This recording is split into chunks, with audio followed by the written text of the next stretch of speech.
du coup, on va commencer tranquillement. Ça filme bien, c'est bon ? Ok, super. Alors, merci de nous avoir reçus. Avec Au plaisir. revoir, Monsieur Steve. Bienvenue chez moi. Voilà, donc, Steve du... Voilà, mais c'est très... la déco laisse à désirer, mais bon, on verra ça pour une autre critique. C'est pas le but aujourd'hui. Donc Steve du Mythe de la Taverne, qu'on a le plaisir de recevoir pour finalement la première interview officielle. Attends, j'allais dire, on va peut-être recommence du coup, vu que maintenant il y a les lumières. Putain, c'est vrai, t'es chiant. Donc, du coup, merci Steve d'avoir accepté notre invitation pour cette interview officielle, donc la première interview officielle de l'héritage DMJ. Super. L'héritage DMJ dont nous faisons tous les trois parties ici dans la pièce. C'est un collectif, du coup, comme on a déjà un petit peu expliqué, voilà, qu'on s'est rencontrés sur Internet. L'objectif, c'est de faire du jeu de rôle en ligne. Évidemment, Axel, ici présent, un grand fan du Mythe de la Taverne. Il y en a d'autres aussi sur le serveur, d'autres personnes qui adorent. Et Knackfire notamment, effectivement. Et donc, on a quelques inspirations, quelques références qui reviennent dans certaines parties de JDR. Donc, nous, on avait quelques questions à te poser, pour plutôt faire un petit parallèle. Déjà, comment ça a commencé pour vous l'aventure du Mythe de la Taverne ? Vraiment, genre la genèse de tout ça, qu'est-ce que c'est ? En fait, alors à la toute base, déjà merci beaucoup de m'avoir ici, ça me fait très plaisir. C'est un honneur. C'est trop chouette, c'est hyper sympa. À la toute base, en fait, le Mythe de la Taverne, moi j'ai toujours été quelqu'un qui aime beaucoup faire de l'audiovisuel, de la création audiovisuelle. Avant, j'avais une petite chaîne YouTube qui marchait pas du tout, et en fait, c'était un peu au moment du début du Mythe de la Taverne, la chaîne YouTube était un peu terminée parce que le groupe avec lequel je faisais ça, c'était un peu éparpillé et tout. Ouais. Et moi, en fait, je consommais énormément de podcasts. C'est le moment où je commençais vraiment, dès que je faisais beaucoup de trajets en fait, parce que j'habitais à Lyon et j'avais souvent ma famille dans le sud, et du coup, j'avais des longs trajets de bus parce que j'étais étudiant. Je vois, c'est ça. Ouais. J'étais soit en Blablacar, soit en bus parce que j'étais étudiant, donc je prenais les trucs les moins chers, et ça prenait 1000 heures. Et du coup, à chaque fois, je mettais un podcast, et un jour, de nulle part, je me suis dit mais je me demande si ça existe un podcast de jeux de rôle. Et j'ai tapé jeux de rôle dans ma barre de recherche. Le premier résultat, c'est Game of Thrones. Voilà, et bien sûr. Et du coup, j'ai cliqué sur ça, et en fait, j'ai tout de suite été conquis de fou par la façon dont ils font l'histoire, où c'est hyper narratif. Ouais, quand ils racontent. Vraiment, voilà, c'est ça. Et en plus, t'as vraiment une ambiance de c'est des potes autour de la table. T'as pas du tout des règles qui sont lourdes. C'est hyper cool. Et en fait, j'ai écouté ça, je me suis dit, c'est exactement ce que j'aime dans le jeu de rôle. Et du coup, j'étais pile dans ce moment où moi j'avais un projet qui venait de se terminer, je voulais en lancer un petit peu un autre. Oui. J'étais fan de podcast et je découvre ce podcast et je me suis dit, ok, il y a des étoiles qui s'alignent là. On peut pas faire un mix des deux finalement. Voilà, c'est ça, est-ce que je peux pas tout le mixer ? meilleur des deux mondes. Et en fait, quand je suis arrivé à la fin de mon écoute de Game of Thrones, je me suis un peu dit, est-ce que j'essayerais pas de faire un peu une sorte de Game of Thrones ? Et j'ai réuni plein de potes à moi qui venaient de plein d'horizons différents. J'ai pitché le projet en mode venez, on fait un podcast de jeux de rôle et tout, ça va être chouette. Et en fait, c'est vraiment parti de ça. On a fait une première. J'ai acheté tout le matos en faisant à chaque fois, j'en achetais un petit peu du matos chaque mois pour éviter de trop dépenser tout d'un coup parce que c'était hyper cher. Sinon, ça revient tout de suite à des prix astronomiques. J'avais acheté une table, un peu la même table qu'il y a là, où il y a plein de trucs de faux. Genre fameuse table de camping. Ouais, c'est ça, c'est une table camping en plastique. J'avais acheté ça parce que chez moi, j'avais pas de table. On a tous chez nous une fois. Qui était pliée, qui était rangée sous mon canapé. Et en fait, un jour, j'ai dit à tout le monde, écoutez, venez, on fait une partie test qu'après on a sorti bien plus longtemps, qui est le pilote du Mythe de la Taverne qu'on a sorti après la saison 1. D'accord. Ça s'est hyper bien passé. J'ai dit écoutez, allez, on part sur une campagne. Et en fait, à la base, on faisait vraiment ça. En fait, dès le début, je leur ai dit les gars, on se lance dans un projet audiovisuel, mais je vous préviens tout de suite, ça va pas marcher en fait. Genre, vous imaginez pas qu'on va devenir des stars et tout.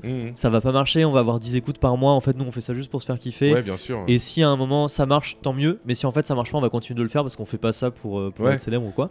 Et on est vraiment parti sur cette mentalité-là. Et en fait, on a vu petit à petit, d'année en année, les écoutes monter, le podcast progresser. C'est cool. On était hyper contents. Et en fait, ça a dû vous régaler un peu quand même. Mais grave, mais bien sûr que oui. Tu t'y attends pas du tout. Mais c'est ça. Du coup, ça me permet de faire un parallèle par rapport à nous, parce que c'est vraiment l'état d'esprit que tu nous décris là pour le Mythe de la Taverne. C'est vraiment ce que nous on a avec l'héritage DMJ. Donc du coup, ça rassure un petit peu dans le sens où. Voilà, il y a peut-être quelque chose qui peut se faire aussi, mais c'est incroyable en tout cas. Et je pense qu'en fait, faut jamais, quand tu démarres un projet, quel que soit le projet, faut jamais, je pense, que l'objectif premier ce soit je vais faire ce projet pour quelque chose derrière. Je pense qu'il faut faire le projet pour lui-même. C'est ça. Et en fait, c'est pour ça que nous on l'a fait, on s'est dit on fait un podcast de jeux de rôle parce qu'on aime faire du jeu de rôle. Parce que ça vous fait kiffer. Parce que ça nous fait kiffer. Et en fait, si derrière il s'avère que ça marche, ce sera un bonus. Mais en fait, on fait pas ça parce qu'on veut que ça marche. Non. Et je trouve ça dommage dans quel que soit le domaine en fait de réfléchir à un projet en se disant je vais lancer, je sais pas, une chaîne YouTube, quoi que tu veux, parce que je veux être célèbre. Non. Je trouve quelque part c'est la mauvaise état d'esprit, c'est la mauvaise façon de faire. C'est ce qu'on dit souvent avec Axel ici quand on parle de l'héritage des MJ. On dit nous l'objectif c'est de nous faire kiffer et aussi de faire rayonner en fait la passion du jeu de rôle. Tu vois, donc même si on arrive à toucher une personne qu'on connaît pas, bah on a gagné. Ouais, parce que c'est une personne en plus qui convertit entre guillemets. Ça fait très secte de dire ça. C'est voilà, nous sommes une secte christique du jeu de rôle. Non mais ouais, tu vois ce que je veux dire. Ouais, mais je pense que vous, quand vous avez commencé, c'était un petit peu aussi pour faire découvrir le meilleur des deux mondes, comme le podcast jeu de rôle, et du coup de faire un petit peu rayonner cette passion aussi au travers de votre création, quoi. Bah il y avait aussi cette envie de montrer que le jeu de rôle c'est pas forcément quelque chose qui est accessible qu'aux initiés, ni un truc compliqué, et c'est pour ça aussi qu'autour de la table il y avait pratiquement que des personnes qui avaient jamais joué au jeu de rôle, où il y avait Cam qui avait déjà fait des parties avec moi, et à l'époque on faisait des parties en impro total, et Angela qui était là tout au début, on avait fait un petit peu partie avec elle, mais Ninon et Sam ils avaient jamais fait de jeu de rôle, et même Ninon elle avait fait du jeu de rôle une seule fois et elle m'avait dit ça s'est hyper mal passé, c'était nul et tout, et je lui disais non mais t'inquiète pas, viens tu vas voir ça va être bien, et elle venait un peu à reculons en disant bon je sais pas trop, mais ouais en fait c'était vraiment pour dire tout le monde peut faire du jeu de rôle. C'est pas obligé d'être avec un système hyper compliqué, avec un truc hyper dense et tout. Vous pouvez juste asseoir autour d'une table, dire des bêtises, et vous êtes entre potes et c'est trop bien. C'est juste, voilà, c'est comme tu dis, c'est entre potes. C'est ça. Et après, derrière, le truc c'est de s'amuser en fait. C'est pas parce qu'on a déjà eu une mauvaise expérience avec soit un MJ ou un scénario qui a pas fonctionné, entre guillemets, que ça va pas fonctionner avec d'autres. Et comme nous on est bien placé pour savoir, plein de scénarios sont tellement différents, les univers sont infinis. Ouais. Donc c'est ça qui nous fait kiffer aussi dans le jeu de rôle, c'est qu'on peut vraiment vivre beaucoup, tellement de vies différentes. C'est ça, je suis d'accord, trop bien. En seulement quelques heures finalement, donc c'est incroyable. Merci d'avoir répondu à la question. Axel, t'as peut-être quelque chose à tiens, hop, passage de micro. Bah, surtout qu'en plus, je connais un peu le mythe de la taverne, mais le parcours est hyper intéressant. Nous, on n'a pas parlé trop de notre parcours, mais du coup, comme il l'a dit, on s'est rencontrés sur Discord. Et en fait, au départ, on s'est rencontrés sur un serveur d'un gars qui recrutait des gens en ligne et tout. L'aventure s'est arrêtée au bout d'un moment pour plein de raisons. Et en fait, on a lancé aussi un peu ce truc de se dire on veut faire rayonner le truc. Et du coup, on a lancé des JDR, on a lancé des projets. Et c'est depuis 1 an que vraiment, on essaye de faire un truc un peu plus sérieux, tu vois. Notamment venant des conventions comme Octogone à plusieurs. Et d'avoir des opportunités d'interroger des gens, des professionnels. Et du coup, petite question, la popularité est arrivée petit à petit, et comment ça s'est géré de votre côté? Comment vous l'avez pris en fait, les premières montées d'écoute, les premiers gens qui ont commencé à vous dire ah on aime trop ce que vous faites, ou même les premières conventions Octogone? En fait et encore aujourd'hui ça reste quelque chose de hyper surprenant, et il y a une déconnexion de fou entre ce que tu en fait tu vois des chiffres sur ton écran, et tu vois les chiffres monter, et en fait c'est difficile je trouve de relier ces chiffres à quelque chose de réel. Et du coup, il y a souvent, quand les gens viennent nous voir, j'ai toujours ce truc au début j'ai du mal à m'apercevoir qu'ils écoutent pour de vrai. Et en fait, quand les gens viennent nous voir et qu'ils disent ah j'écoute et tout, j'aime trop, je suis en mode ah bah cool. Et après ils commencent à sortir des rêves du mythe de la taverne ou à parler de cet épisode spécifique. Et j'ai toujours un moment où je me dis ah mais ils écoutent pour de vrai. C'est ça exactement. Il y a un truc au début quand on est là, je crois que c'est la 4e année qu'on vient à Octogone, c'est ça. Et en fait les 2 premières années on venait en visiteur avec des t-shirts le mythe de la taverne, on rencontrait 3-4 personnes à chaque fois, et déjà on trouvait ça dingue. C'est sûr que c'est ce que vous faites. On rencontrait 3-4 personnes au début, et on trouvait ça dingue. Et en fait la première année, du coup l'an dernier, on a eu un stand. En fait on était il n'y a pas de mots pour décrire à quel point on s'attendait pas à ça. Et en fait d'avoir la queue à notre stand de gens qui attendent pour nous voir, qui viennent nous offrir des trucs et tout, c'était dingue. Il y avait plein de cadeaux. Ah ouais, c'est dingue. Les gens sont mais on sent même aujourd'hui j'ai du mal à m'en apercevoir, quoi. J'ai du mal à me dire ces gens-là viennent pour nous voir nous, et ils écoutent notre podcast et tout. C'est hyper bizarre en fait ce truc-là. Et je pense que jamais je m'y ferai, quoi. On a fait il y a pas longtemps un événement en public. Et du coup c'était un petit truc, il y avait 50 personnes, c'était dans un coin paumé. Voilà, c'est ça. C'était dans un petit coin paumé de la Loire. Et en fait on l'avait annoncé, on avait dit aux gens venez nous voir et tout. Et le jour du coup de l'événement en live, on s'assoit, il y a tous les gens dans le public. Et je me dis, bon, je pense qu'il y a la moitié de la salle, peut-être un peu moins, qui est là pour le mythe de la taverne. La moitié, je pense qu'ils sont là. Je pense qu'ils sont là parce qu'ils ont vu de la lumière. Je pense qu'ils sont là parce qu'ils ont vu de la lumière, ils ont dit, vas-y, on y va. Et du coup, pour savoir, je dis, bon, levez la main les gens qui ne connaissent pas le mythe de la taverne. Non, qui ne connaissent pas, voilà. Je me dis, ouais, c'est ça. Et en fait, il y a personne qui lève la main.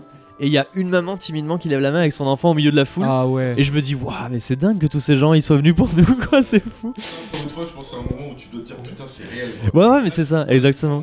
Il y a c'est ça. Il y a un truc où d'un coup ça devient palpable, ça prend en réalité et tu te dis, ah mince, mais c'est fou, c'est vrai. Mais je m'en aperçois toujours pas. Mais c'est par fou. rapport du coup, au Festival L'Estrange, je me rappelle d'un truc que vous avez dit en début d'épisode, après la sortie de L'Estrange, où vous aviez expliqué que les ventes du coup pour le festival, enfin pour assister à l'épisode en direct, ça avait été écoulé en quelques heures, je crois. Ouais, il me semble. Parce qu'en fait, quand vous l'avez annoncé, les gens étaient en mode ah putain, trop bien et tout. Si j'avais pu, j'aurais pu venir, mais c'était un peu loin et tout. Ouais, c'est ça qui était chiant, c'était un petit peu loin, mais c'était hyper chouette. Et oui, je pense qu'on a toujours du mal avec le fait que, enfin du mal, dans le sens du mal à réaliser, je pense, que les gens nous écoutent. Ouais. Pas du mal, on n'est pas en mode non, nous écoutez pas, mais genre c'est étrange. Et moi, je continue d'essayer de quand on joue des parties ou quand je réfléchis mes scénarios, j'essaie de toujours rester dans une dynamique de j'écris des parties pour les joueuses autour de la table et pas pour les gens qui écoutent, voilà, c'est ça. Et je trouve que c'est une bonne façon de faire. Et il y a même des fois où là par exemple sur le dernier épisode, il y a la moitié de l'épisode où il se passe un truc et l'autre moitié de l'épisode en fait juste on discute du nouveau système qu'on a mis en place. Et je me dis bon, c'est pas l'épisode le plus fun du monde, mais il y a vraiment, on avait besoin un petit peu de ce moment pour en parler entre nous et tout. Et de toute façon l'épisode d'après sera un peu plus il y aura un peu plus de trucs, voilà, il y aura un peu plus de trucs qui se passent. Je trouve ça hyper intéressant ce que tu as dit au niveau d'être MJ, la façon de créer le scénario pour les joueurs et pas pour les gens qui écoutent. Ça c'est quelque chose d'assez intéressant dans le sens où en plus comme vous avez une audience assez large, tu pourrais te dire faut quand même que je fasse plaisir aux gens et tout.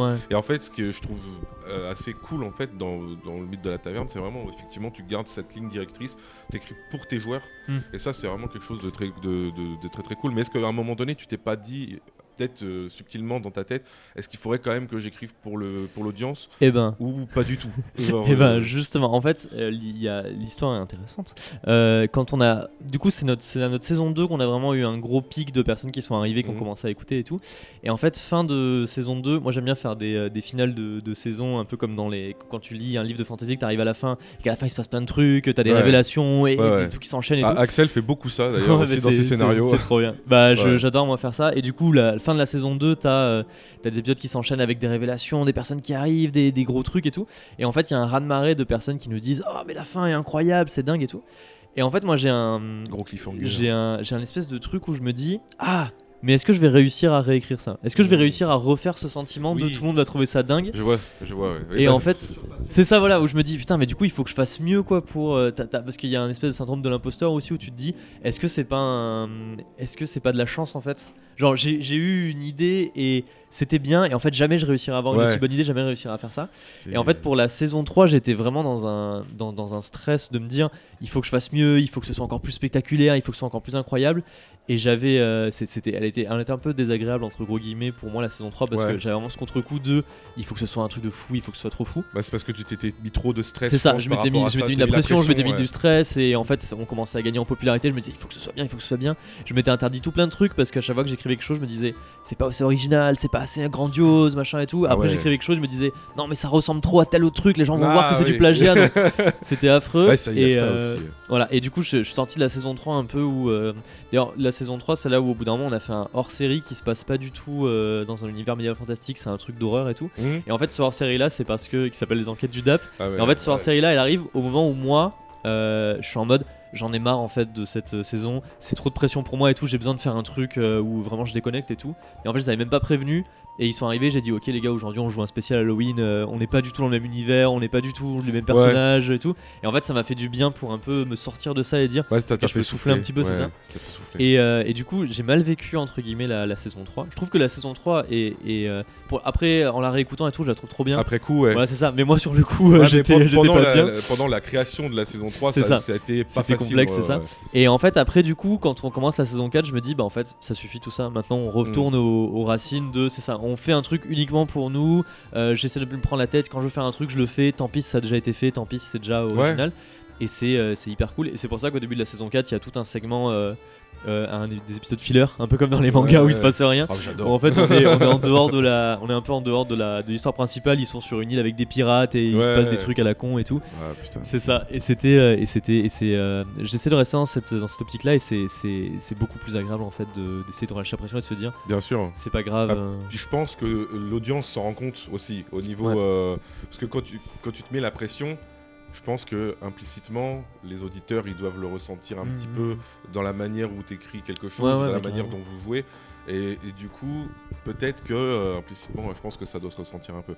Que là, quand tu te fais plaisir, bah, tu transmets, tu transmets le truc qui fait que ça devient tout de suite quelque chose d'un petit peu plus convivial, mais voire incroyable. Donc voilà, nous c'est ce qu'on fait aussi beaucoup. C'est pour ça tout ce que tu as dit là, épisode filler. Oui, moi j'ai fait un petit hors-série qui n'a rien à voir avec l'univers Halloween. Regarde cet individu qui m'a fait mourir dans une session Halloween. C'est parfait. Alors que je déteste l'horreur. Je l'ai fait pour lui faire plaisir et il m'a tué. Donc voilà. Non mais il y a encore une fois beaucoup d'inspiration de notre côté, mais ouais c'est hyper intéressant de voir aussi comment où tu as géré le stress à ce moment-là. Voilà, on a beaucoup d'audience. Est-ce qu'on va pas essayer de faire plaisir un petit peu? Et finalement cette saison 3, moi je la perçois, comment tu le racontes, comme un genre de transition. Quelque part dans le sens où dans l'écriture où ça y est, genre maintenant on retourne au basique, je fais ça pour me faire plaisir. C'est ça. Et puis on y va quoi. Mais je le dis, les personnes qui viennent nous voir en disant ma saison 3 c'est ma préférée, elle est trop bien et tout, je leur dis c'est trop cool, ça me fait super plaisir, la saison 3 elle est bien et tout, mais je dis mais par contre pour moi c'était beaucoup et en fait on le refera pas. c'était un one time, là on va revenir dans quelque chose d'autre, parce qu'en plus c'était, comme je mettais beaucoup la pression, je laissais moins de place aux joueuses pour faire des bêtises, j'étais en mode le scénario il est comme ça, il faut qu'il soit respecté à la lettre et tout, et en fait quand tu fais ça en tant que MJ, du coup tu te mets beaucoup de pression et de travail, parce que je trouve que ce qui est trop bien dans le jeu de rôle, c'est d'avoir un scénario un peu ouvert et de dire on va voir ce qui va se passer, genre je leur mets un terrain propice à qu'ils fassent des bêtises et qu'ils prennent des décisions, et en fait je vais suivre un petit peu ce qu'ils vont faire. Et moi en fait dans la saison 3 j'étais pas du tout dans ce truc là, j'étais en mode il faut optimiser à tel moment il faut qu'il se passe ça, qu'il fasse comme ça de telle façon pour amener à tel truc et tout. Et en fait c'est la pire chose à faire parce que que tu laisses moins de liberté à tes joueurs. Et du coup si tu as un conseil pour les MJ, qu'est-ce que tu pourrais donner en vrai comme bon conseil? Et je vais repasser le micro. Le micro circule. Vas-y. Je pense que c'est vraiment moi un des meilleurs conseils que j'ai lu, qui est un article entier, et j'ai pas lu l'article, j'ai lu juste le titre et ça m'a suffi. C'est quelqu'un qui dit n'écrivez pas des histoires, écrivez des situations. Exactement. Voilà. Et ça j'adore en fait ce truc là ça sert à rien d'écrire une histoire hyper compliquée et de dire à tel moment ils vont faire ça et ça va déclencher ça et tout. Le mieux en fait je trouve que les meilleures situations c'est quand toi-même en tant que MJ t'as pas la solution à la situation que tu proposes. Voilà. Où tu dis je sais pas, vous devez convaincre tel personnage de faire tel truc pour vous, et allez-y, comment vous le convainquez? Est-ce que vous kidnappez et genre vous le forcez à faire ça? Est-ce que vous essayez de l'amadouer? Est-ce que vous lui faites des cadeaux? Est-ce que vous trouvez? Et en fait même je trouve que le plus important à écrire dans le jeu de rôle c'est pas forcément les histoires, c'est plus les personnages. Oui. Parce qu'une fois que t'as écrit tes PNJ du coup, que tu sais à peu près c'est quoi leur histoire, c'est quoi leur motivation, qu'est-ce qu'ils aiment pas, comment ils vont se comporter. En fait, limite, les histoires se créent toutes seules depuis ces personnages-là, quoi. Et même quand t'as pas d'histoire, quand ils viennent voir un personnage et que tu te dis là j'ai rien à leur faire, l'interaction et la façon dont le personnage va se comporter, tout ça va créer de l'histoire, et c'est le mieux. Ouais, c'est ça crée grave la situation. J'ai mon exemple en tête, c'est dans la saison 3, à un moment ils doivent en fait la situation c'est ils doivent récupérer un chat pour le mettre dans un temple. Voilà, c'est génial. Ils doivent récupérer un chat pour le mettre dans un temple. Sauf que moi, comme je suis taquin, j'ai écrit que en fait le chat il appartient genre à un espèce de baron local qui est un peu genre un mafieux, et en fait genre c'est son chat préféré. Donc du coup il l'a tout le temps avec lui et tout, il le caresse, et du coup il le rencontre dans une rue. C'est vraiment c'est un peu genre l'archétype du parrain et tout, genre il marche avec son garde du corps et il va voir tous les commerçants et tout, et il a son chat avec lui. Et je dis qu'est-ce que vous faites, tu vois? Et moi j'avais un peu, je m'étais dit bon, ils vont essayer de le voler, ça va être la débandade et tout. Et en fait ils m'ont surpris de fou parce qu'ils vont le voir et ils lui disent en fait on a une opportunité de business pour vous. On va vous louer votre chat et vous allez le mettre dans un temple et en fait les gens vont venir vénérer votre chat et en fait on va dire que c'est vous qui êtes le mécène du temple et tout. Et en fait le mec, moi je l'avais écrit en mode c'est un mec qui est hyper business et du coup je dis le mec est hyper content en fait de ça, donc il est en mode ouais pas de souci, écoutez je vous suis. Et ils m'ont je m'attendais pas du tout à ça quoi. Et le mec leur dit par contre je vous prête mon chat mais il y a intérêt à ce que le temple où vous le mettiez il soit trop beau. Et en fait le temple il est miteux et du coup ils font ok il faut absolument qu'on fasse de la déco dans le temple. Et après t'as toute une session toute la scène déco. Ouais, t'as toute une scène de déco où ils vont au château piquer des tentures pour les mettre dans le temple, ils font de la peinture et tout. Et c'est trop bien. En fait ça c'est absolument pas écrit quoi.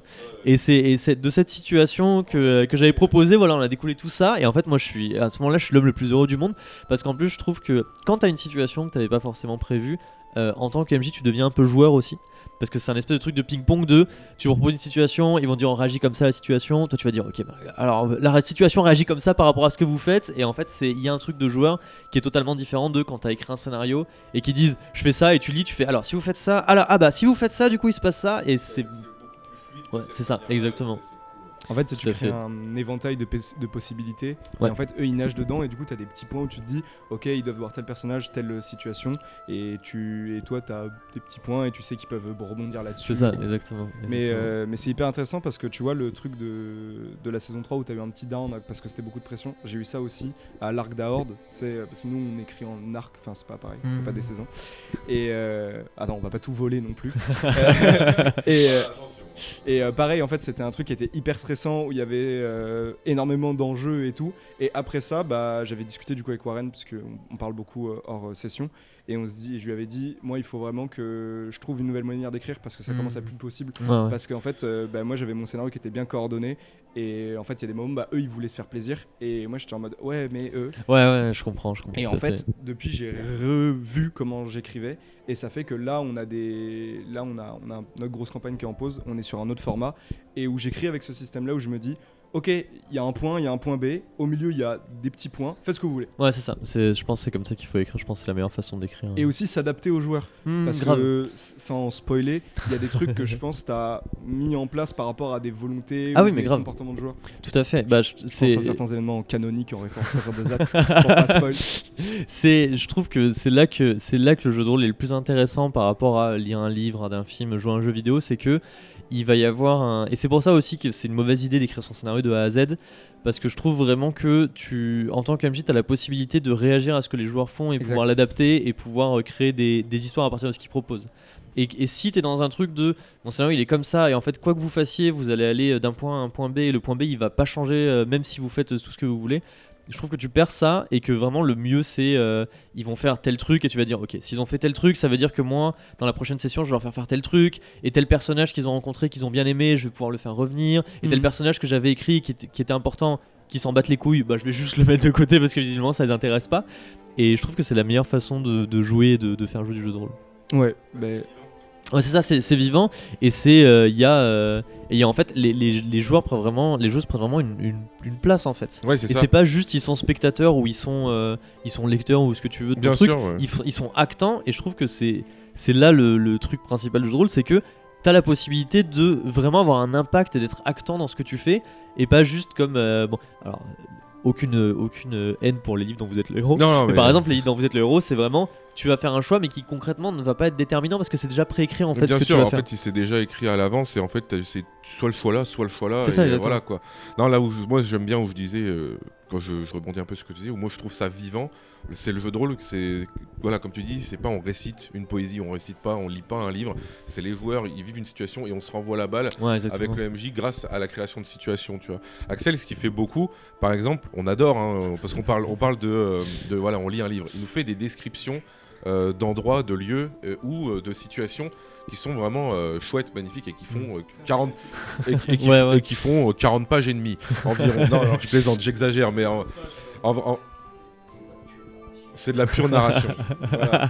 Mais vraiment, il arrive à mettre la situation enfin avec ces mots et ça nous donne tout de suite l'image dans notre tête. Des fois, il agrémente comme on joue sur Roll20 sur internet ou sur Foundry, ça dépend quel MJ master. Je vois. Du coup, ils nous mettent des petites images quand il fait sa description et ça nous permet du coup de visualiser un peu plus. Voilà. Mais sinon, après, derrière, quand le JDR commence, on est vraiment sur du situationnel et ça rend le truc très vivant, comme tu le disais justement avant. Donc c'est vraiment ça qui fait que le JDR, c'est le JDR en fait. Tout simplement. Je suis 100% d'accord. Ouais. Donc non, c'est trop intéressant. Comment tu l'as développé, comment tu l'as dit et comment vous le faites aujourd'hui encore. Mais là, par exemple, le mythe de la taverne, finalement, donc toi tu masterises, évidemment, mais tu es tout seul maintenant à l'écriture ou est-ce que tu écris? Ouais, tu es 100% seul à l'écriture. Moi, j'en sais rien, c'est pour ça que je pose la question, parce qu'il y en a qui peuvent se demander, des fois, ils écrivent à plusieurs, machin et compagnie. Non, moi, je suis seul à l'écriture, c'est très inspiré de tout ce que je lis, tout ce que je consomme comme média, comme tout un tas de choses. Et c'est beaucoup dans ma tête. C'est-à-dire que je prends très peu le temps de mettre sur papier parce que généralement c'était genre quand je fais du vélo, quand je suis sous ma douche ou quoi, je réfléchis, tu sais, c'est tout le temps ça tourne. Bien sûr, ça. Et généralement j'écris vraiment au sens premier, c'est-à-dire écrire les sessions la veille, parce qu'en fait la veille je me dis il faut que je mette tout sur papier pour pouvoir m'en souvenir. Parce qu'en fait ma tête est tellement pleine d'idées qu'il faut que je les organise pour pouvoir m'en souvenir. Pour pouvoir mettre tel truc dans tel ordre. C'est ça, voilà. Et pour pouvoir après, si pendant la partie où t'es à fond dedans et tout, pouvoir vite fait jeter un œil et dire ah oui c'est vrai, maintenant j'avais écrit qu'il allait se passer ça ou qu'il y a cette situation qui allait arriver. Ouais. Et tu rajoutes rien au fur et à mesure des fois en pleine session qui te vient, qui te pop. Ça a dû arriver, mais c'est pas le. Généralement je rajoute des trucs le matin même. Ouais, voilà. La veille il écrit ses idées et le matin tiens finalement. C'est ça exactement. Non mais c'est fou. J'ai déjà eu des sessions où je me disais une semaine à l'avant je vais commencer à réfléchir et pas d'idée. Pendant une semaine j'ai des vagues idées où je me dis ouais peut-être ça et tout. Et en fait je vais me coucher la veille en me disant putain mais demain ça va être affreux parce que j'ai rien. Et en fait c'est ça, le matin même sous la pression un petit peu et après une semaine de cogitation je me dis ok c'est bon j'ai une idée, ok je vais refaire ça et là il va se passer ça et tout et ça marche bien. C'est ça voilà, vite. Avant que la session elle commence et là hop c'est parti. Alors les gars j'ai fait ça il y a ce matin mais personne ne le sait, voilà. Ça doit mettre un peu de pression quand ça arrive quand même parce que quand tu sais que tu dois tenir un délai que les gens ils attendent en plus, ça doit être un peu stressant. Moi j'ai pas encore ressenti ça. Axel un peu Axel ça c'est déjà arrivé. Ditters totalement. Un autre ami à nous MJ aussi qui est des fois arrivé avec les problèmes techniques en plus avec internet des fois. C'est ça le parallèle aussi intéressant, c'est que sur internet on peut avoir des problèmes techniques de zinzin. Alors coupure internet, bon notre MJ n'est pas là. Voilà. Tu vois, c'est comme si toi t'es devant tes joueurs et tu vois, mais pendant 20 minutes voilà. C'est un peu gênant tu vois, mais voilà on arrive à pallier quand même à ce truc là mais voilà. Après si tu veux rajouter quelque chose Axel non mais sur ce qu'il disait à la base mais tout ça c'est très vrai, c'est qu'en fait c'est un truc le jeu de rôle à la différence d'un livre c'est une aventure qui s'écrit à plusieurs, exactement, notamment tout à fait. je leur dis à chaque fois je vous présente Magic World, le JDR, mais on le vit ensemble, on l'écrit ensemble, vous faites partie de l'aventure et je pense que pour le mythe de la taverne c'est pareil. Il y a déjà des personnes qui m'ont dit mais Steve l'univers il est trop bien, pourquoi t'écris pas un livre? Et je suis en mode ça m'intéresse pas les gars. Parce que vraiment moi fin de saison 2 ce qui m'intéresse en fait moi c'est d'écrire du jeu de rôle en fait. Je trouve ça tellement entraînant et galvanisant et hyper en fait ça fait tout le temps travailler ton imagination tu vas arriver à la table avec une ébauche de quelque chose en disant ok là je vais leur faire rencontrer tel personnage, là il va se passer telle situation et tout, et en fait eux ils prennent ce que t'as, tu leur poses une espèce de boule de pâte à modeler sur le milieu de la table et ils vont la prendre et la modeler d'une certaine façon et tu vas dire j'avais jamais imaginé ça et jamais j'aurais pu penser qu'il se passerait ça.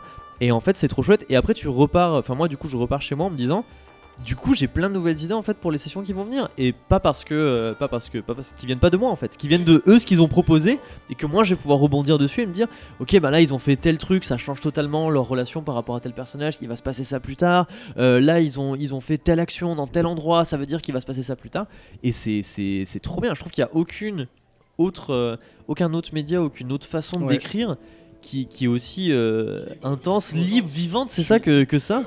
Et c'est trop bien en fait. Moi ça me donne envie. En fait, m'enfermer tout seul, moi, dans une salle à réfléchir à ce que je vais écrire, après à écrire le truc, c'est pas la partie qui est amusante. Moi vraiment, je trouve la partie la plus intéressante du jeu de rôle, c'est de jouer le jeu de rôle en fait. Ouais. Et il y a même un côté un petit peu frustrant de. Moi quand j'écris le jeu de rôle, je suis en mode mais j'ai pas envie de l'écrire, j'ai déjà envie d'être en train de le jouer en fait, c'est frustrant de l'écrire. Oui, mais je comprends tout à fait. Grave. Dans ce côté création participative, il y a un truc que tu fais, notamment sur les noms de PNJ. Parfois, oui. Tu leur laisses nommer des PNJ. C'est marrant ça. Ça, je le fais aussi, mais si je dis pas de conneries, je crois que Fibrotic le faisait pas aussi dans. Fibrotic, il fait un truc marrant, il prend les noms des subs. Ah voilà. Ouais, ça c'est hyper drôle ça. Ah c'est pour parce ça. Que, et le premier personnage qu'il rencontre. Il s'appelle quelque chose 93, je crois, un truc comme ça. Et voilà, c'est trop drôle. Et il y a une blague où du coup il l'appelle par son nom et Fibrotic il dit non, attendez, je m'appelle machin chose 93, s'il vous plaît, respectez-moi. C'est hyper drôle. Mais oui, il y en avait des comme ça, oui, je me rappelle. Parce que lui il était en live. Oui, ils sont en live en fait quand il y a des gens qui sub à la chaîne Twitch, du coup il prend leur nom pour faire des PNJ et c'est très drôle. Et c'est extrêmement drôle, j'ai bien aimé. Et de temps en temps, quand j'écris un PNJ, je laisse son nom d'espace et je dis dites-moi comment il s'appelle ce PNJ. Et il y a des noms de merde des fois où ils me sortent des trucs pas possibles. Ouais. Et tu fais voilà. Il y a un mage. Il y a un mage hyper puissant qui a une chouette dont il sert pour envoyer des messages. Et je dis comment elle s'appelle sa chouette. Et du coup ils font une blague et puis ils disent elle s'appelle Atart. Et du coup c'est la tarte. Voilà. Et en fait c'est son nom qui est resté et ils sont là en mode non mais c'est Atart, la chouette de Ereva. Et je dis putain mais c'est terrible parce que vraiment genre c'est un mage hyper puissant et sa chouette elle s'appelle Atart. Et maintenant c'est canon quoi, genre c'est plus changeable. Mais il y en a plein des comme ça. Oui il y en a plein. Mais c'est très drôle. C'est marrant. Mais dans le truc participation créative, nous il y a pas longtemps ils ont recréé des persos pour jouer et moi j'avais écrit qu'il y avait des pirates dans l'univers. Et lui qui est un grand fan de pirates, je lui ai dit fais ce que tu veux. Genre les pirates c'est telle organisation, tel lore. Je lui ai dit il y a 2-3 personnages. La piraterie. Et ça c'est des trucs je trouve c'est hyper important parce que quand t'as des joueurs qui sont aussi attachés à ton univers autant que tu l'es, ils t'aident en fait à débloquer des points où toi soit t'as la flemme, soit tu vois pas de comment le développer. Et souvent aussi je trouve que c'est sympa c'est que je trouve que c'est chouette de valoriser quand ils vont proposer quelque chose. Et par exemple quand ils vont dire je dis un truc à la con mais ils sont dans une pièce, ils ont besoin d'un objet particulier puis ils disent est-ce qu'il y a un râteau dans cette pièce, plutôt que de dire non ou oui, généralement je dis c'est quoi, lance un dé, on va voir s'il y a un râteau dans cette pièce. Et je trouve ça plus sympa que d'être en mode ah non il n'y en a pas. Du coup je sais plus ce que je voulais dire. Ah oui si pour le jet de dés comme tu disais voilà et en fait nous en tant que joueurs ça nous arrive beaucoup aussi parce que lui qui est très des fois focus aussi sur ses sessions et sur ses listes mais ça arrive des fois de temps en temps et on dit attends on va faire un jet, tu vois, on va faire un jet pour voir si on arrive à faire le truc. Mais tu sais, un truc à la con, comme tu dis, tiens, est-ce qu'il n'y aura pas une pelle, est-ce que j'arrive à tirer la chaise du connard à côté, tu vois, c'est con, tu vois. Truc mais très très rigolo. Est-ce que Ossa va réussir à se taper la reine, tu vois, allez on jette un dé, tu vois. Bon il a réussi. Mais voilà, tu vois, genre c'est ah ouais. Ah mais c'est que des situations comme laissez ça. Les jeux décider c'est ça marrant, mais ça c'est très drôle sur des trucs un peu situationnels qui n'ont pas vraiment de très lourdes conséquences. Quand ils veulent faire des trucs à la con. Voilà. Et je trouve aussi que les résultats des GD sont aussi un bon vecteur de ça vient foutre le bordel dans ton histoire. Et tu dis ok, allez on va avec ça quoi. Mais c'est ça. Moi j'ai eu un 100 il y a pas longtemps, ils sont sur un bateau et ils doivent s'échapper du bateau. Et en fait il y a quelqu'un qui dit ok je vais essayer de faire un espèce de. Alors, je sais plus ce que c'était, en fait elle a une magie de l'eau et je sais plus qu'est-ce qu'elle fait et en fait elle fait 100. Et je dis en fait il y a un tourbillon qui s'ouvre sous vous et qui commence à aspirer le bateau vers le fond et tout. Et c'est trop bien. Ouais c'est ça, je sais plus, en fait elle dit je veux faire une espèce de tornade pour aspirer les pirates et en fait ils se retrouvent dans une situation pas possible. Voilà, il y a un truc et ils sont dedans genre style Pirates des Caraïbes 3 où ils tournent comme ça et en fait j'aurais décrit ça et en fait pareil sur le coup je me dis en fait jamais j'aurais écrit ça et là on est dans cette situation là et c'est trop bien et c'est dynamique, c'est vivant, c'est trop chouette. Mais c'est ça, c'est ce qu'on disait encore une fois tout à l'heure, voilà, que tu viens de le redire, c'est vivant. On fait des échecs, je me rappelle même la dernière fois on a fait moi en tant que John Scarrow du coup le pirate. J'ai fait un échec critique dans la taverne, ça a déclenché une bagarre, une baston de zinzin, c'était n'importe quoi. Alors c'était pas prévu spécialement. Mais je me dis. J'ai utilisé une compétence qui me permet de détecter si j'ai quelqu'un dans la ville que je connais. Je connais quelqu'un de la pègre, elle s'appelle cette compétence. Tu vois. Si je réussis mon jet, il m'aime bien et du coup il me donne des informations. Si j'échoue, Bon bah je me suis tapé sa sœur visiblement, voilà. Et du coup il m'apprécie moyen. Ouais, du coup la bagarre est partie comme ça. J'aime bien ça, j'appelle la règle du Han Solo. Ouais voilà, c'est un peu, oui, mais c'est vrai, c'est très vrai, c'est un peu la règle du Han Solo. Si tu te tosses. Si mais il y avait, alors je sais plus quand est-ce que c'était. C'était pas quand ils arrivaient à Veloria? Si quand ils arrivent à Veloria, je leur dis vous avez chacun une espèce de carte où vous dites je connais quelqu'un, et en fait vous pouvez connaître quelqu'un à un moment parce qu'ils sont dans une grande ville et je voulais qu'ils aient quand même la possibilité de d'avoir quelqu'un qui connaît quelque chose de la ville ou quoi, vu que eux ils sont pas censés connaître la ville. Et c'est dans je me rappelais plus que vous l'aviez en fait il y a personne qui l'a utilisé sauf Chelinka à la toute fin. Avec elle dit Violaine. C'est ça exactement. Wow, quelle mémoire incroyable. Alors, sans être un fanboy absolu, vraiment les mémoires des noms dans les JDR ou les fictions, je les connais tous. Je me souvenais même plus comment elle s'appelait. Et j'aimais bien parce que c'était une espèce de parallèle à un truc que j'aimais bien dans les premières saisons de Game of Thrones, c'est quand ils arrivent quelque part, il y a toujours un guide. Oui. Il y a toujours quelqu'un qui vient les voir et qui dit si vous voulez je peux vous faire visiter la ville pour pas cher et tout. Oui. En fait c'est chouette, et je m'étais dit je veux pas piquer telle quelle l'idée. Je veux pas faire bonjour laissez-moi vous guider et tout. Du coup je me suis dit s'ils ont quelqu'un sous la main où ils peuvent dire je connais quelqu'un qui va nous faire visiter ou qui nous dit où sont les bons quartiers ou un truc comme ça peut être chouette. Au final ils l'ont pas utilisé. Je me disais ça peut être cool s'ils savent pas où aller à un moment ou quoi. Mais surtout que ça a créé une scène de baston qui a pris 30 minutes, tu vois. Mais c'était fun parce que pour le coup, ils étaient en complète impro. Et moi je disais, il y a tel PNJ qui te saute dessus. Alors il y en a, ils ont fait des siècles critiques qui se sont KO entre eux.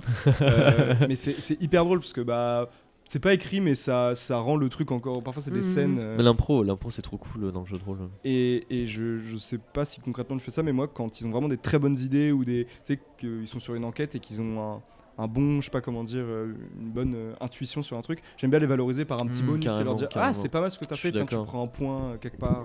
C'est hyper important je trouve de montrer aux joueuses que ce qu'ils font c'est valorisé. Ouais. Voilà. Et c'est pour ça que des fois moi ça a tendance à légèrement me frustrer quand ils ont une super bonne idée, qu'ils font un jet que ça rate et je dis putain mais je suis trop déçu parce que c'était une très bonne idée quoi, j'aurais bien aimé que vous réussissiez sur ça.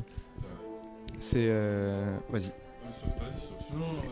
Non mais ce qui est intéressant de ce que tu viens de dire, c'est que effectivement quand le joueur a la bonne idée et tu dis putain ça marche pas, Axel l'a déjà fait des fois, allez vas-y relance un jet parce que c'est trop bien, tu vois. Je suis d'accord. Et puis tu le refais, là si ça remarche pas, c'est le destin, tu vois.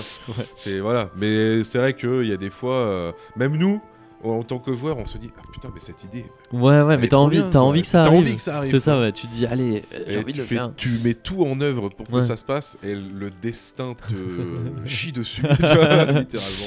Donc non, c'est un peu cruel, mais c'est aussi ça jeu de rôle. Hein. Bah oui, c'est ça qui effectivement. C'est ça aussi. Faut accepter. Bien sûr. c'est aussi ça qui fait quelque part la beauté finalement de ce qu'on fait. Donc c'est chouette. Je suis d'accord. Donc puis être là en plus après venir à Octogone pour faire rayonner toute cette sphère. Pour moi, c'est quelque chose d'assez cool et impressionnant aussi pour vous. C'est quand même un peu un modèle par exemple pour nous ou pour d'autres. C'est assez inspirant. D'ailleurs, en parlant de ça, Octogone, je veux dire, ça fait combien de temps que vous faites cette convention Octogone en tant que avec le stand le stand, c'est la deuxième année qu'on a le stand. Ouais. Et ça fait 4 ans en tout qu'on vient. Et les 2 premières années, en fait, on s'était fait des t-shirts, le midi de la taverne. Ouais, et on prévenait notre audience en disant si vous êtes à Octogone, envoyez-nous un message ou quoi, genre on pourra vous rencontrer dans les allées et tout. Okay. On faisait ça. Et après, on s'est dit, la 3e année, on s'est dit, allez, on pourrait essayer de se prendre un stand. Donc voilà, ça fait 2 ans qu'on a un stand. Et comment ça se passe pour avoir un stand à Octogone? Du coup, on aimerait savoir. Le monde veut savoir. En gros, il faut payer. Je crois que tu payes au mètre carré, quelque chose comme ça. Oui, comme un exposant classique. C'est ça, voilà, exactement expo, comme un exposant classique en foire expo. Et après, ils te mettent à disposition des chaises, des grilles, des choses comme ça. Donc c'est juste, tu t'appelles, tu dis je veux une place. C'est ça, exactement. Voilà, tout à fait. je veux une place, je paye. Exactement. Et là, ils ont mis. Ce qui est chouette, c'est qu'il y a 2 ans, ils ont mis en place un espace Actual Play, vu que c'est quelque chose quand même qui prend de la place dans le milieu du jeu de rôle. Évidemment, et du coup, t'as une espèce de. T'as plein de tables en fait qui sont mis à disposition aux Actual Play. S'ils veulent venir et qu'ils n'ont pas forcément les moyens de se payer un stand ou quoi, ils peuvent venir pour faire la promo de leur Actual Play gratuitement. Et ça, c'est quand même très chouette. Ça. Voilà. Nous, on prend un stand séparé parce qu'on a beaucoup de trucs. On a vu. Voilà. Il est beau votre stand aussi. Et puis vu qu'il y a beaucoup de personnes, on va pas embêter les personnes à côté. Ah, évidemment. Donc c'est cool, mais c'est très chouette, je trouve, pour les autres Actual Play d'avoir l'opportunité de faire ça, parce que nous, pareil, quand on a commencé, on avait 0 moyen. Donc c'est vrai que si on avait eu, si à l'époque ça, il y avait ça, je pense qu'on aurait fait. Parfait. Et du coup, j'avais une question parce que tu as des magnifiques broches. J'ai plein de trucs. Plein de goodies. J'ai la bague Channing. Oui, j'ai vu, trop bien. Oui, et puis sur le sac et tout. Ouais, je vois le sac depuis tout à l'heure. Ouais, et juste pour le Instagram, c'est LMDLT-8 pod. Tout à fait. Magnifique sac. Oh putain, trop bien. Incroyable, avec les petits pins de nous, c'est trop bien. C'était ceux que vous avez dans. Je suis triste qu'on les ait pas refait cette année, ils sont trop jolis. Ils sont très rigolos. Trop chouettes. Ouais, je les adore. Ouais, c'est trop cool Zat. Et j'ai les illustres, tu sais, j'ai celles de Cotel et de. Bleu, on est... Attends, on fait un unboxing. What's in my bag. Par rapport à ça, comment vous avez eu l'idée de dire allez, on va faire du merch. Comment c'est venu? Est-ce que c'est des gens qui sont venus vous contacter en disant on veut faire des trucs avec vous, ou c'est vous parce que la plupart c'est des auditoristes comme la belliqueuse, tout ça c'est des créateurs et des créatrices, ouais. Et en fait, alors à la toute base, la première personne avec qui on a fait c'était pas vraiment du merch, c'était un concours avec un truc à gagner. C'était Louise Dice Eclipse, qui est Dice Makeuse. Et en fait, elle, c'était en fait toutes les personnes avec qui on a collaboré jusqu'ici, c'était avant tout parce que nous, on les aime bien en tant qu'artistes. Évidemment. Et pareil, Louise, on l'a suivie depuis hyper longtemps parce qu'elle a une bonne présence sur les réseaux. Oui. Et en fait, on s'est dit un jour, mais pourquoi on n'essaierait pas de l'inviter et tout. Donc on a invité, c'était trop chouette, elle joue hyper bien. Après, la personne d'après, c'était Zoé. C'est aussi parce que c'est quelqu'un qu'on suivait depuis longtemps. C'est parce que Ninon la connaissait aussi personnellement. Et du coup, on la suivait un petit peu sur les réseaux et tout. Et elle travaille hyper bien. On aimait beaucoup ce qu'elle faisait. Ça correspondait parfaitement. Les patchs et tout, ça correspondait parfaitement à notre univers. Les fraises Milford, là, je vois. Là, on a la fraise Milford, là, on a le Kinky Livre de la Kinky Librairie. Après, la personne suivante, ça a été Sarah, de Petite Vitesse. Avant il y avait Perséide, pardon, j'ai embrouillé. Avant il y avait Perséide, pareil, Perséide, moi j'étais Perséide qui fait les bijoux de la taverne. J'étais hyper fan du travail de Perséide avant qu'on fasse une collab avec lui, et pareil, on s'est dit à un moment, mais est-ce qu'on lui proposerait pas un truc, parce que pareil, lui il écoutait le mythe de la taverne et on l'avait rencontré quelques fois en convention à son stand, du coup en lui disant on adore tes bijoux, et lui disait mais moi aussi j'écoute tout ce que vous faites et tout, donc trop bien. Et pareil pour la dernière personne en date, c'est Petite Vitesse, Sarah, qui fait des tasses en céramique. Et pareil, on adorait son travail, nous avait envoyé des tasses pour nous faire des cadeaux, on trouvait ça trop bon, on trouve trop beau ce qu'elle fait, et du coup pareil on lui a dit est-ce qu'on ferait pas un truc ensemble? Oui. Donc à chaque fois nous on aime bien mettre en avant les artisans et les artisanes qui font un peu ça, c'est leur métier quoi. C'est ça qui font ça pour lui parce que c'est trop cool et c'est chouette quand même de les soutenir. Et en plus nous à chaque fois c'est des personnes dont on aime le travail et dont on aime la personnalité, et en fait c'est trop cool de les avoir à notre table, et c'est trop cool en fait d'avoir l'opportunité de faire des collections avec eux quoi. Ah mais carrément, mais aujourd'hui là il y a Perséide et la belliqueuse qui passent nous voir, on discute avec eux, on va se faire après le salon, généralement on va boire un verre ensemble et tout, c'est trop chouette. Après, mais on a eu l'occasion de voir quand on a fait tout le tour dans Octogone, on a tout visité, tu vois. Alors lui, avec l'œil du lynx là-dessus. Tiens, regarde, t'as vu Mythe de la Taverne? Regarde, ils sont en collaboration. Hop, il a aussi. On en a vu plein, effectivement. Ouais, on commence à en avoir pas mal. Ouais. Donc c'est vrai que moi j'étais en mode putain, c'est vrai que ça fait beaucoup là. Mais c'est vrai que alors j'ai oublié de mentionner, mais c'est vrai qu'on bosse aussi avec une boutique de jeux de rôle en ligne qui s'appelle The Horde. Et là pour le coup, c'est eux qui nous ont contactés en fait. C'est quand ils ont lancé leur truc, ils sont venus nous voir en disant nous en fait on écoute, on aime beaucoup ce que vous faites. Est-ce que ça vous dirait qu'on vous sponsorise? Et au début on s'est dit oh là là, est-ce que genre c'est ça, est-ce qu'on est légitime de faire ça? Est-ce qu'on est youtubeur à faire cette vidéo est sponsorisée par NordVPN? Et du coup en fait on était hyper contents que ce soit, en fait on se dit quitte à être sponsorisé par quelque chose, c'est trop bien que ce soit un truc qui corresponde au jeu de rôle en fait. Parce qu'on pourrait sponsoriser par Darty, un truc comme ça, du coup ça dénoterait, tu vois. Et là en fait que ce soit sponsorisé par Peugeot. Et là que ce soit ça, en fait que ce soit pas encore un truc de NordVPN ou un truc comme ça, on se dit c'est trop bien, c'est trop cool d'avoir l'opportunité de faire ça. En fait c'est un peu la ouais, c'est ça. C'est très chouette. Et puis en plus après on a eu l'occasion de faire on a fait des bourses AD avec eux et tout. Ils sont pareils, ils sont trop chouettes. On a la première fois qu'on les a rencontrés à Octogone, on est allé boire un verre avec eux et tout. Ils sont hyper sympas. Ça, c'est trop bien. Donc non, on est vraiment hyper content de toutes les collabs qu'on fait, et on est hyper content de pouvoir avoir cet espace en fait de faire ce qu'on veut. Et comme en fait on n'a pas derrière d'obligations financières, on peut vraiment, quand on a envie d'arrêter un truc, on l'arrête. Quand on a envie de faire un truc avec telle personne, on le fait. Ouais, vous restez assez libre en fait. C'est ça, on reste super libre, c'est super chouette. Je me souviens tout au début qu'on avait fait la collab avec Perseid, moi ça me stressait parce que c'est des bijoux en argent et tout. Et je disais, mais enfin, je sais pas si ça la collection va marcher, donc j'espère que pour toi c'est pas un trop gros investissement. Oui, parce et que tout. ça coûte cher quand c'est même. Ça, voilà. C'est de la bijouterie, puis c'est du travail quand même. C'est ça, tout à fait. C'est très dur. Très peu de gens le savent, mais c'est assez dur quand même de travailler le. Grave. Donc je disais, j'espère que ça ne représente pas trop d'investissement, trop de travail et tout, parce que je sais pas trop à quel point les gens vont vouloir acheter des bijoux le mythe de la taverne. Au final, ça a extrêmement bien marché. Ouais, je pense que ça a explosé, moi, je pense. De toute façon, il les a tous aussi. Alors, c'était manière de dire parce que t'as plein de bagues, c'est pour ça que je dis ça. Mais ouais, du coup, un petit mot, parce que là, je vois que ça va être bientôt la fin. Si tu veux. Bah ouais, j'avais une question un peu sérieuse et tout. C'est est-ce que t'es un poisson, Steve? Je sais que c'est terrible. Ça c'est terrible. Finir l'interview sur ça, c'est. Non, on va pas finir sur ça. Je quitte l'interview. Je vais passer l'admissible, la traiter comme ça. Je me lève et je m'en vais. Non, mais c'est. Est-ce que tu as un petit mot à dire de manière générale pour conclure sur le jeu de rôle, sur le mythe de la taverne?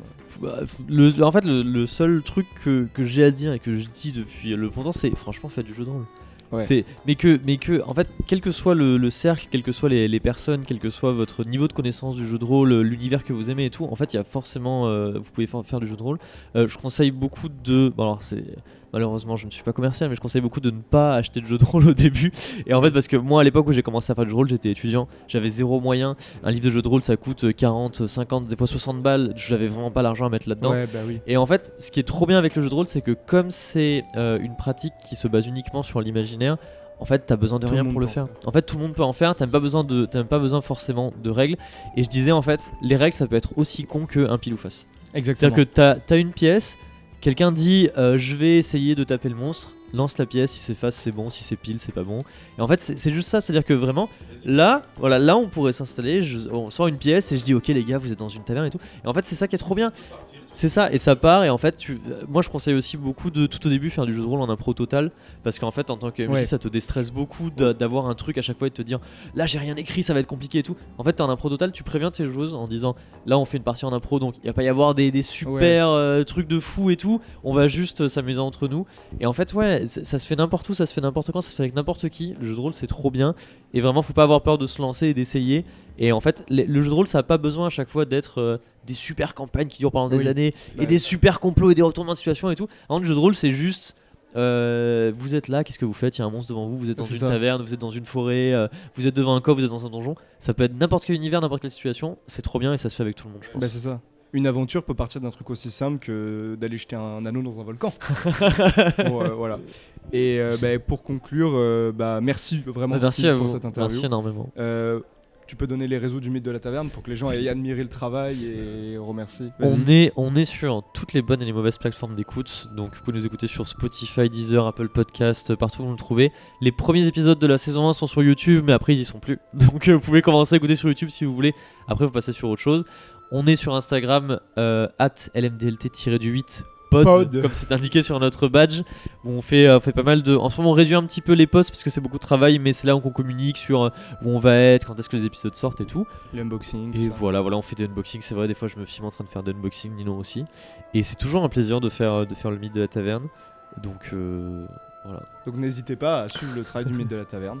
Et merci beaucoup pour l'opportunité de faire ça, c'était trop chouette. Merci. Et c'est hyper sympa. Merci à toi en tout cas, c'était vraiment un plaisir et un honneur en vrai de t'écouter parler, c'était très passionnant vraiment, premier degré. Non mais franchement moi j'ai trouvé ça hyper passionnant d'avoir ton avis sur l'ensemble du jeu de rôle, donc merci beaucoup, merci pour ça, et puis tout ce qu'on peut te souhaiter c'est une bonne continuation tout pareil pour à vous, toi et au mythe de la taverne, à tes amis, et surtout continuer à faire ce que vous faites, et puis voilà merci beaucoup, super. Merci à vous. Salut.